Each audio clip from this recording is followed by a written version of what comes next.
Hi, welcome back to my channel, or welcome if it's your first time here. I'm Lindsay, and I want to talk a little bit about the spooky books since it's October. The books I wanted to read this month. I love spooky month. I can't do horror though. It is a little bit hard for me to handle because of reasons. But yeah, let me just get into the video. So this first book I picked up at a used book sale. It's definitely one of the first ones I'm gonna read. I've had it for a little bit now, but I've been waiting for spooky month. It is Hunger Like No Other by Kresley Cole. Sorry if I said that wrong. It is a vampire romance story, which I haven't read a vampire romance story, I think, since Twilight. So I am really looking forward to reading this. I don't know a ton of what it's about, but I did see it on a list of book recommendations when I looked something up one time. I don't remember what it was, again, a while ago. So when I saw this at the used book sale, I had to pick it up. And yeah, I just feel like it's just going to be like a smutty, fun vampire romance, and I'm just really looking for more of a head empty book right now. So this is definitely, I think, one I'm going to enjoy, but I will review it after I read it. The next is another one I've been looking forward to for a while. It's The Very Society of Irregular Witches by Sangu Mandana, and I love witches. I have been looking for a good witchy story for a while. I said this in a video earlier this year because I did read a witchy book that I didn't like as much, but I've heard this one's really good, wholesome romantasy story that is just kind of a nice cozy read.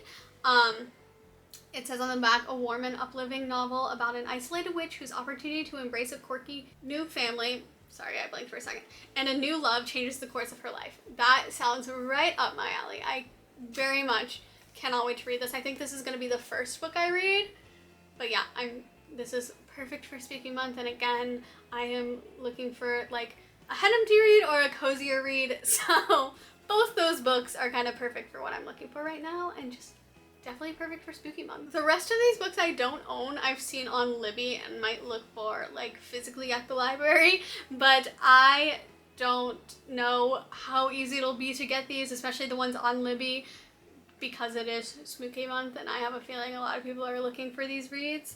But the first one is The Ex-Hex. I have heard about it being like a witchy rom-com, and that is definitely another book that I'm looking to read this month, more of a spooky rom-com, because like I said, I can't do horror, but I love like vampires and witches and that kind of stuff, so definitely looking for a book like that. There's also A Discovery of Witches. From what I understand, this is a very popular book, and I'm going to read it. Whether I read it this month or down the line, I'm definitely going to read it, because as I said, with The Very Society of Irregular Witches, I am definitely looking for witchy reads. I was obsessed with witches when I was a kid. I was a witch for Halloween for like 4 years. I think I kept wearing the same costume, so I just like, I wanted to be a witch so badly. When I watched Halloween Town for the first time, I think that's when that unlocked that in me, where I was like, oh, when you're 13 you can become a witch. It happened to Marnie, and it will happen to me. We're like twice that age now. And it has yet to happen, but it still could.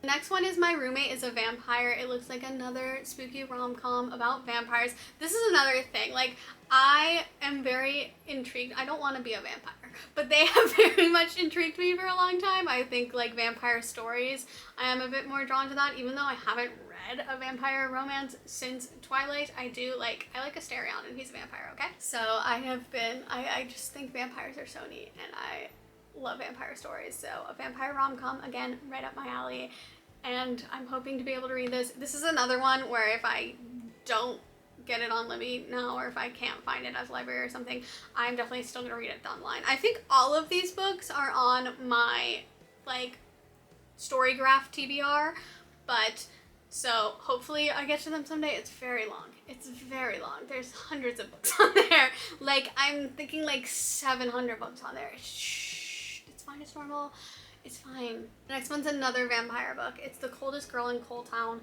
by Holly Black. I love Holly Black books, the ones that I've read so far. If Holly Black has one fan, it's me. If she has a million fans, I'm one of them. I will read anything Holly Black writes, and I like anything I've can get my hands on a Polly Blacks, I have.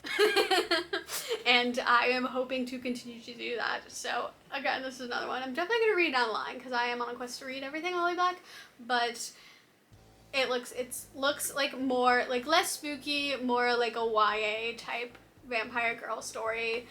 Kind of maybe a coming to age type outcast story from what I understand. So it interests me, it intrigues me. As you can see, none of these are actually scary. I already said I'm not looking to actually be spooked. The next one is Enchanted to Meet You by Meg Cabot. Is it Cabot or Cabot? I should have looked up how to pronounce the author's name. I'm so sorry if I pronounced it wrong. But I believe they are the writer of The Princess Diaries, which I loved that movie as a kid.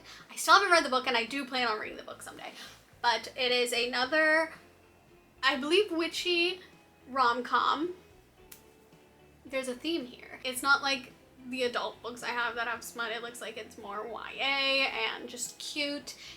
So it did pique my interest, and I'm definitely going to try to read that one eventually, if not now. All of these I'm going to try to read this month, if not this month, eventually.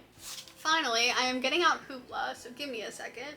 Because a lot of these books are on Libby, and like I said, they might be harder to get this month. So I have a couple backups on Hoopla that if I can't get those, I'm gonna read these. Even though they are not on my Storygraph TBR, they did pique my interest. So if Hoopla wants to load, then hopefully, yes, kids mode is off. What do I have saved on Hoopla?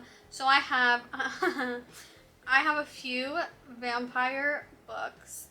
They're all vampire books. But the two that are my backup books, if I can't get the rest of these books, are All I Want for Christmas is a Vampire and Santa Got Run Over by a Vampire. Because then I can just kill two birds with one stone. We can get into the spooky mood for Halloween coming up, and then we can get ready for Christmas too. Because, okay, like I'm joking about the names of these books, but they could actually be really fun and really cute stories. I'm really interested in reading these books just because of the names, but like they could be fun. Like I'm calling them my backups, but I might just end up reading them anyway. Even if I get all these books, even though those aren't on my TBR, I still have them saved on Hoopla, and I could read them down the line anyway. Like, did the names not pique your interest? But yeah, those are the books I am hoping to read this month. If I don't get to all of them, I definitely still plan on reading them eventually, as I've already said like 12 times. But if you liked this video, if you want to hear my reviews of those books that I do end up reading, please like and subscribe, and I will see you soon. Bye!